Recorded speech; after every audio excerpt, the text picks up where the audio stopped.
Understanding and this videos for you. நீங்கள் நம்ம என்ன பற்றி பார்க்க போகிறோம் அப்படின்னா, உங்களோட தமிழ் எக்ஸாமினேஷன் ப்ரிப்பரேஷன் நல்லா போயிட்டுருக்கோம் அப்படின்னு நினைக்கிறேன். அண்ட் இந்த கொஷின்ஸ்லாம் கண்டிப்பாக முடிச்சிட்டிங்களா அப்படின்னு பார்த்துக்கோங்க. நம்ம சேஃப் ஜோனுக்கு போயிடலாம்.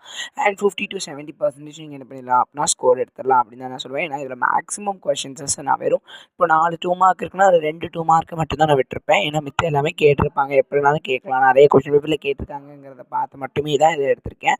அப்போ கொஷின் பேப்பரில் கேட்டதுலாம் சொல்ல மாட்டாங்களா? அப்படிலாம் இல்லை. சில கொஷின்ஸ் ரிப்பீட்டிவாகவும் வருது, சில கொஷின்ஸ் வராமலும் இருக்குது. அண்ட் சில கொஷினு கேட்கலாம் அப்படிங்கிற மாதிரி கொஷின்ஸஸ் தான் நீங்கள் கொடுத்துருக்கேன். வேணால் ஸ்க்ரீன்ஷாட் எடுத்துக்கோங்க. முக்கியமான கதைகள் தெரிஞ்சுக்கிறதையும் பாருங்கள். இன்னும் நாளைக்கு நான் உங்களுக்கு என்ன பண்ணுறேன் அப்படின்னா எல்லா யூனிட்லேருந்தும் முக்கியமானவை இருக்குல்ல, இதில் உள்ள கதைகள் எல்லாத்தையும் நான் ப்ரிப்பேர் பண்ணிவிட்டு சம்மரி, அதாவது கதை சுருக்கம் அப்படிங்கிற ஒரு செஷனில் நான் உங்களோட வந்து சந்திக்கிறேன். அண்ட் உங்களுக்கு இந்த மாதிரி டவுட்ஸ் இருக்குது அண்ட் எனக்கு இந்த மாதிரி வீடியோஸ் வேணும், எனக்கு இந்த மாதிரி சொன்னால் நல்லாயிருக்கும், அண்ட் என்னென்ன எக்ஸ்பிளைன் பண்ணியிருந்தீங்கன்னா நல்லாயிருக்கும், அது மட்டும் இல்லாமல் என்னென்ன விஷயங்கள் வேணும் அண்ட் எப்படி எழுதலாம், எந்த ஹெட்டிங்ஸ் போட்டு எழுதணும் அண்ட் என்னென்னதுக்கு என்னென்ன ட்ரிக்ஸ் வேணும் அப்படிங்கிறது எல்லாத்தையும் நான் உங்களுக்கு அடுத்த வீடியோவில் நான் வந்து அப்டேட் பண்ணுறேன். Until then by from me. Thank you for வாட்சிங்.